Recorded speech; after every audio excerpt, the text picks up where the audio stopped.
Good morning. It's the 28th of April. Almost said I breathe. April 2022. And today we're going to look at a game, Non Gratus Rodentum. Non Gratus Rodentum. It's really kind of supposed to say not worth a rat. Don't like that. Don't like the way it said. It said kind of weird.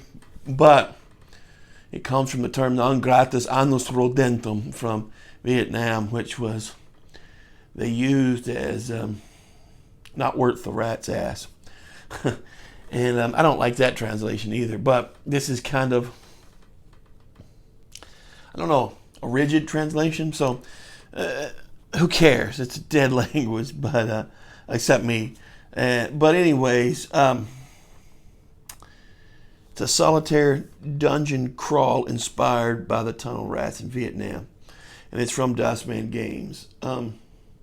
This was designed by, it's got co-credits from Steve Diceman, given to Diceman Games, and Ian Richard, and I think, but the game, I was wanting to look at it because it's one of those ones you don't see often, or you don't even hear talked about often.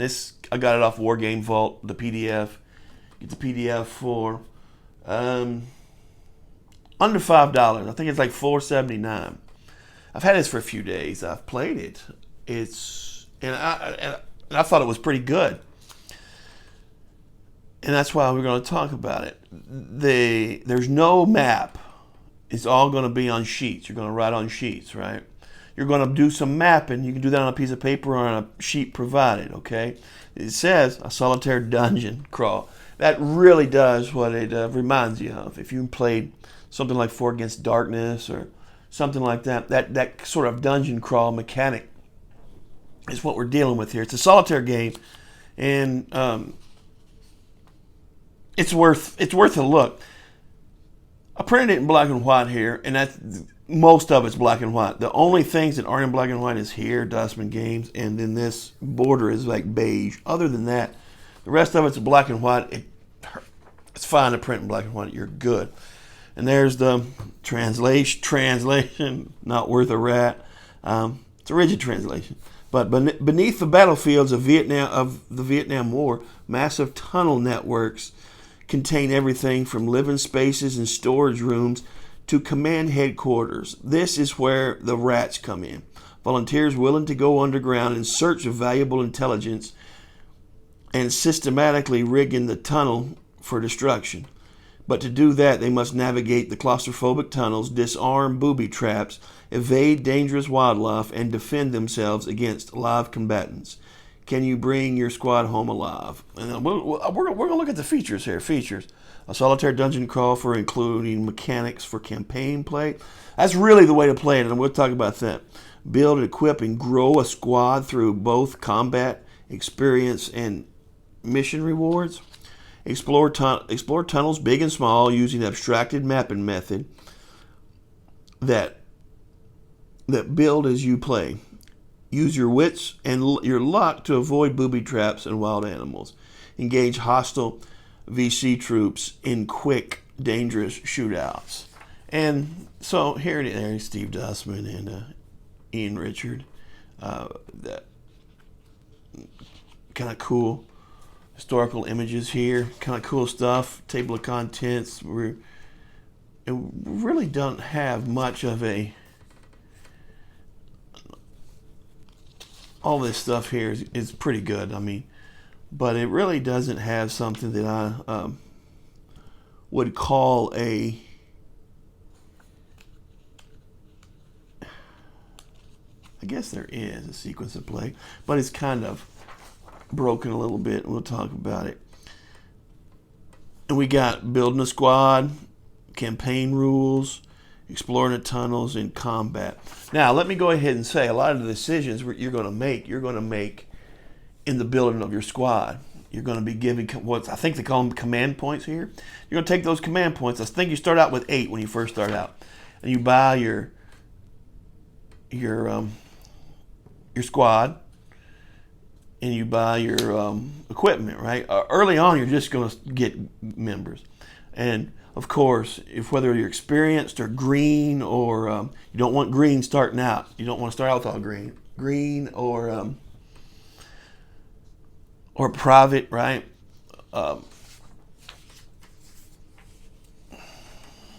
This is some cool tunnel. These are some cool pictures.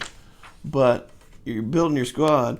You got your green, private, veteran, or hero. That's what that's the denominations here. You don't want green starting out. Privates are fine. Veteran, your command point cost is going to be like 4. You only get 8 command points starting out, so you'd only have 2 veterans, and then nobody on the outside. And you want a couple people, at least one person on the outside, because they give you what you would call support points. Support points do different things. So building your squad, your gear, the gear you start off with is just the default equipment here. Your 1911 pistol, your flashlight, your knife, and your gas mask. You can only have 3 things equipped at once. The reason it tells you can have 3 is because they talk, say the 3-hand rule. Right there it is. Because most of the time they would tie one of those things on them so they could have it readily available. You have to have 2 things. Well, you have to have a light source. So your flashlight. And that's what you're going to do as well. You're going to not really march in orders, but crawl in orders. Who you're going to put in front, who's going to be in back or middle and back and whatnot. And you're only going to be able to change that once you get into a room big enough to do that in. So you're crawling and you're just going forward, and you're going to run into things. Sometimes you're going to run into a combat going forward, and the combat's it's pretty much already prescribed. You're just going to roll a couple of dice for you and for your opponent. See what happens, because you're in close quarters, and it's really not a place to maneuver and do that. Or you can do melee. You can go melee. You can make that decision, melee or use your gun. Using your pistol can alert other people possibly, but building your squad is really where a lot of the decisions are going to come from. And then what you're going to do, you're going to do a lot of rolling. If you, like I said, it's something like here's the campaign rules. The campaign is the way to go. You're going to have your first act. You're going to go through 4 tunnels. Second act, 5 tunnels, and third act, 3 tunnels.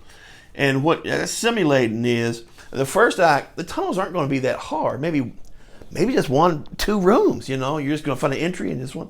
Because there's just now, the mechanic is, and the rationale behind that is, you're just starting to realize, the military is just starting to realize and look for tunnels. They start realizing that the VC are using tunnels. And they don't really know a lot about it, so they're just looking for them. They're just keeping their eye open for them. So they're seeing tunnels that's easy to see, which aren't deep and so on. Then they're looking more when you get to Act 2. So you see a little bit bigger tunnels. Then Act 3, you're going to see the bigger ones where you go down, and now where you see some maybe living quarters and hospitals and so on. But in Act 1, sometimes you'll just enter an entryway, enter one time, and go to one room, and that'll be it. Now the exit will be there. You might run into it's possible to run into a VC there, or you run into a scorpion, or you run into a trap. That's something you have to have equipped too, is a knife or a bayonet, because on trap roll, if you don't, on trap rolls, you'll I think it'll be a -1, or you automatically fail trap rolls because you have no way of disarming the trap disarming the trap. So there you go. But exploring the tunnels, a lot of that is going to be, like, we're going to go right to the back here. We don't need to look at all of it, all of the rules. It'll take forever. And this, we're going to start here. Here's your equipment. Here's your CP cost. And every time you finish a mission, you start gaining command points. That's what it's called. That's why it's CP. Command points. And so you build those up, and you can buy more things. Upgrade some of your guys, right? So squad, build a bigger squad, get more squad members. Squad member, I think, can get no more than 8. I believe that was it. I think there's no more than 4. They can be in the tunnel at one time. I think that's what it is. I'm not exactly certain. But, you know, you can get a trauma kit, med kit, body armor, gas mask you start off with, a flat, barrel mounted lot. That's a great thing. Also, when you finish a mission, you're going to roll on, I think, getting rid of your weapon. If you fired your weapon, you're going to roll on getting rid of your pistol, because again, explanatory with that was that after a few combats, you know, the 1911 would start to get somewhat deformed. And when I say deformed, I say it's just slightly, but you need to be precision and precise in those tunnels. And so once you get your squad, you're going to roll on these tables, right? You're going to roll on the passageway table. You're going to roll on this a lot. You're rolling D6s. I think 4D6 is what this calls. It's what the game calls for. This we're just going to roll 1. This was a little odd in how that table worked, but once you figure it out, it's okay. Traps, animals you run into, right? Rooms, wounds. That's the wound table. Encounter threat level. That's you're going to do it. And here's going to be the map. You're just going to map, and it's an abstracted way of mapping, right? You're just going to map your entry here, and the further you go down, and it'll tell you if you go down what you're rolling on the passageway table. If you're going down, you see if it says like depth, yes, you go down. Room, depth, yes. Depth, yes. Depth, yes. Branch, room, branch, a room or branch, right? So it depends on if you keep going down, or if you're just staying laterally and exploring. And you're going to write your guys in here. You're going to roll up for things too, like your stealth, your vision, combat, and stealth. You're going to roll those up to a certain extent. Nerves, your nerves. You know, once your nerves go totally shot, somebody might do something odd, like totally fire a weapon, right, or scream, or do something. They can get broken, if you will. I don't think that's what it's called, but that's what can happen. But that's all you're doing. You're just doing mapping and going through that. And again, for what it is your campaign log, which is cool. For what it is, it's a good game. I'm having fun with it right now, just playing around with it. And again, $4.89, $79, $59, whatever that is a little bit under $5. It's totally worth it for the PDF. And again, you can print it out. It's fine. There's no map. There's no counters you have to cut. I know a lot of people don't like War Game Vault because a lot of that is, you know, especially with the board style war games, it's a lot of cut and paste, and it's a lot of self-publishing type stuff. I'm with you. I'm not a real big on a lot of that either. But it was just so easy and so compact, and it's good. It's a solid. For me, it's a solid 6 out of 10, which is great for under $5. And it's not going to. And this is something you don't see very much, right? You don't see very much of a games on the Tunnel Rats, right?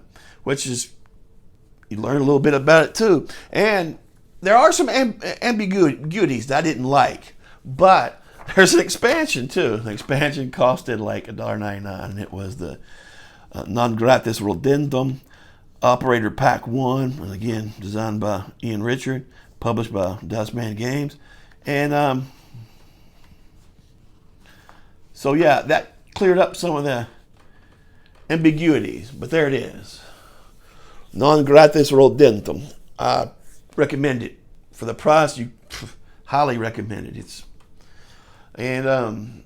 If you get a chance, go on War Game Vault and play around and look around. You can find some mini rules if you're into miniatures games. Yeah, I found interesting mini rules on there. You can find stuff for cheap. This is it right here. This is and there's this example of some of the stuff you can find, and this was really good. Well, it's really good for the price, and it's really good to play. And like I said, it reminds me of a Far Against Darkness almost, but.